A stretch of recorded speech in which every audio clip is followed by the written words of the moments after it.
Next scene में दिखाते हैं कि चीपा की आंटी पूरी सिटी में चीपा की शादी की अनाउंसमेंट करती है, क्योंकि जब तक वो चीपा की शादी करवा कर अपना फर्ज न पूरा कर दे उनको चैन नहीं आने वाला था। रात को उस लड़के को प्रिंसेस से मिलने के लिए बुलाया जाता है, तो वहाँ मुलांग भी ल्यूजुन के साथ आ चुका था चीपा को अपने साथ ले जाने के लिए। अगर प्रिंसेस उस लड़के से कहती है कि मैं आपके जख्म पर दवाई तो लगा दूंगी, पर मैं आपको बता दूं मैं आपसे शादी नहीं कर सकती। ये सुन वो भड़क जाता है कि क्या तुम्हें पता भी है कि मैं कितने मुश्किल से तुम्हारे लिए सिलेक्ट हुआ हूँ ताकि दाशिया स्टेट का फ्यूचर किंग बन सकूं, लेकिन तुम मुझे मना कर रही हो। ये बोल वो चीपा के साथ जबरदस्ती करने की कोशिश करने लगा। चीपा बड़ी मुश्किल से उसकी आंख पर पाउडर जैसा कुछ फेंक भागती है और भागते भागते फिर एक जगह पर फंस जाती है जहाँ वुल्फ किंग उसके सामने आ खड़ा हुआ। उस लड़के को कुछ कहने के बजाय चीपा से पूछता है, तुम भी यहाँ की प्रिंसेस हो जिसे मैं इतने सालों से ढूंढ रहा था? वो कहती है, हाँ मैं ही हूँ। तुम क्यों पूछ रहे हो और तुम कौन हो? वो लड़का भी वुल्फ किंग को लाइटली लेकर उसकी तरफ बढ़ता है, तभी मुलांग ने उसे एक ही झटके में डिलीट कर दिया। प्रिंसेस ये सब देख शॉक्ड हो गई और टॉपिक बदलकर वहाँ से जाने की कोशिश ही कर रही थी कि तभी मुलांग ने उसे बेहोश कर दिया। चीपा की चीख सुन गार्ड वहाँ आ जाता है और वो मुलांग पर अटैक करने ही वाला था, लेकिन उसको ल्यूजुन ने ठिकाने लगा दिया और उस गार्ड का आईडी कार्ड ले लिया ताकि फ्यूचर में कभी यहाँ दोबारा आना पड़े तो वो दोनों इस कार्ड की वजह से इजीली आ सकते हैं। नेक्स्ट सीन में मुलांग उसे अपनी दुनिया में ले आता है जहाँ वो उसे लिटाते हुए कहता है कि फाइनली तुम्हें मैंने ढूंढ ही लिया, शायद तुम्हें याद भी ना हो कि आज से 5 साल पहले क्या हुआ था।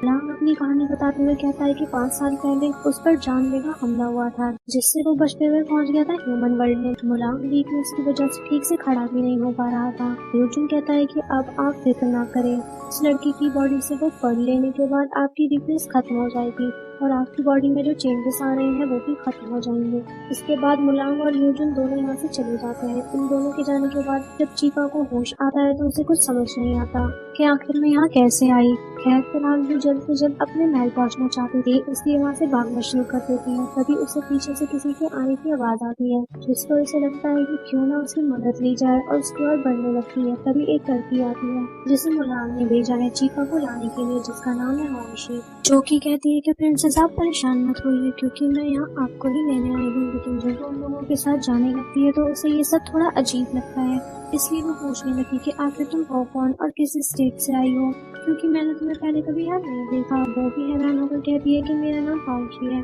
मैं रॉयल फैमिली से हूँ और आपको यहाँ पर हमारे किंग के कहने पर रिसीव करने आई हूँ। ये सुन चीपा भी हैरान हो गई थी कि कौन सा किंग? दाशिया स्टेट का तो सिर्फ एक ही किंग है जो कि मेरे अंकल है, और तुम मुझे कैसे नहीं जानती हो? मैं यहाँ की प्रिंसेस हूँ। पर वांशी को दाशिया स्टेट के बारे में कुछ भी पता नहीं होता है। वो कहती है कि हमारे भी स्टेट का तो सिर्फ एक ही किंग है जिसका नाम मुलांग है।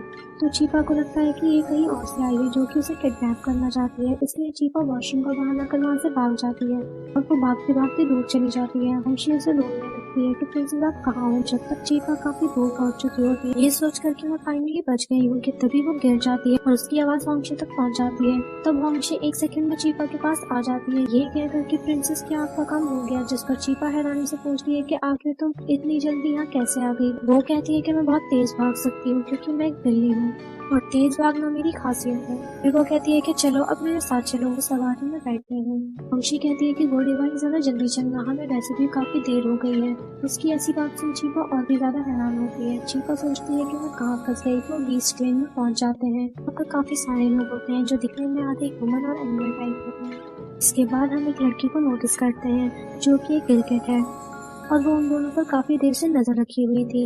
अब वो कौन है ये हमें बाद में जानने को मिलेगा। चीपा किसी न किसी तरह से वंशी को चकमा देकर वहाँ से भागने लगती है कि तभी उसे किसी और ने पकड़ लिया, जो उसे स्मेल करते हुए कहती है कि तुम में से इतनी अजीब स्मेल क्यों आ रही है? नहीं तुम बीमार तो नहीं हो गई? तुम्हें डॉक्टर से चेक करवाना चाहिए। पर चीपा उसे ये कहकर भाग गई कि नहीं नहीं मैं बीमार नहीं, बस मैंने परफ्यूम लगा लिया था। तभी हम देखते हैं कि मुलांग और ल्यूजुन ऊपर से खड़े ये सब देख रहे होते हैं। ल्यूजुन कहता है कि अगर लोगों को पता चल गया कि ये लड़की एक इंसान है तो प्रॉब्लम हो जाएगी। तो तब मुलांग कहता है कि मैं इसे एक ऐसा मकाम दूंगा कि कोई चाहकर भी इसे परेशान नहीं कर पाएगा।